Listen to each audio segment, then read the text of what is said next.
Mental hospital പോലെയുള്ള ഒരു സ്ഥലത്താണ്. ഒരു യൂണിഫോം ഇട്ട് കൊടുത്ത് ഒരു റൂമിൽ ഇരുത്തിയിട്ടുണ്ട്. ഫുൾ റൂം ബ്ലോക്ക് ചെയ്തു വെച്ചിരിക്കുകയാണ്. ഇപ്പോൾ ഇതാ ജെറിയും ബ്രെയിനും ഉള്ളിലേക്ക് വരുന്നു. സാറ പറയും, നിങ്ങളെ എന്തായാലും പോലീസ് പിടിക്കും എന്നൊക്കെ പറയുമ്പോൾ, നിന്റെ അക്കൗണ്ട് എല്ലാം ഞങ്ങൾ ബ്ലോക്ക് ആക്കിയിട്ടുണ്ട്, പിന്നെ നിനക്ക് ഇവിടെ ആരാ ഉള്ളത്? ആകെയുള്ളത് ഓഫീസ് ഫ്രണ്ടാണ്. അവളെയും നിന്നെയും ഞങ്ങൾ തമ്മിലടിപ്പിച്ച് വെച്ചിട്ടുണ്ട്.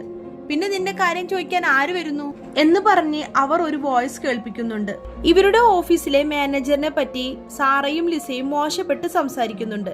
അതൊരു വോയിസ് ആയിട്ട് സെറ്റ് ചെയ്ത് മാനേജറിന് കാണിക്കുന്നത് പോലെ നമ്മുടെ ലിസയ്ക്ക് ഇവർ അയച്ചു കൊടുത്തിട്ടുണ്ട്. ലിസ അത് വായിച്ച് ദേഷ്യപ്പെട്ട് വോയിസ് മെസ്സേജ് തിരിച്ചയച്ചിട്ടുണ്ട്. ഇതാണ് സാറയെ ഇവർ കേൾപ്പിക്കുന്നത്. ഇത് കേട്ടതും സാറ ചോദിക്കുന്നുണ്ട്, നിങ്ങൾക്ക് എന്താ വേണ്ടത്? നീ ഞങ്ങൾ പറഞ്ഞതുപോലെ നടന്നോ, അല്ലെങ്കിൽ നിനക്ക് നല്ല പനിഷ്മെന്റ് ഉണ്ടാവും. അത് പറഞ്ഞ് അവർ സൈക്കോ പോലെയുള്ള ആളെ വിളിച്ച് കാണിക്കുന്നുണ്ട്. ഇതാ നോക്ക്, അവന്റെ ചെവി കണ്ടില്ലേ, പകുതിയില്ല. ഇനി നീ അവന്റെ കണ്ണ്